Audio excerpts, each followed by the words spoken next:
Your Daily 180, 180 seconds of pure Bible study. We're talking about discipleship. And we see that discipleship is absolutely what we're called to do. It is a learned religion. It's the best way to live, but it's also demanding, and it involves conflict. Now, we're in Matthew chapter 10 right now. We were there yesterday, and Jesus says to them, I'm sending you out as sheep in the midst of wolves, a very precarious situation. And then he says in verse number 24 of Matthew 10, a disciple is not above his teacher, nor a servant above his master. This is talking about the discipleship relationship with Jesus. Verse 25, it is enough for a disciple that he be like his teacher and a servant like his master.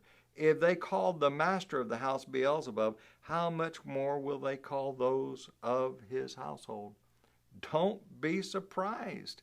Don't be surprised when people hate you and they call you evil because you're standing for what's right. And someone says, well, it shouldn't be this way. Oh, you're going to see. Oh, yes. Yes, it certainly is the way that it is. Verse 26, therefore do not fear them, for there is nothing covered that will not be revealed and hidden that will not be known. Ultimately, everything will come out, but in the meantime, you need to be a faithful child of God. Verse number 28, and do not fear those who kill the body but cannot kill the soul, but rather fear him who is able to destroy both soul and body. And then he talks about the fact that providentially God's looking out for you. Are not 2 sparrows sold for a copper coin, and not one of them falls to the ground apart from your Father's will? But the very hairs of your head are all numbered. Do not fear, therefore, you are of more value than many sparrows. Now he's saying, I'm putting you out there in a situation where you will face conflict, but your Heavenly Father is aware of it. Now don't become discouraged and don't think to yourself, now this cannot possibly be right.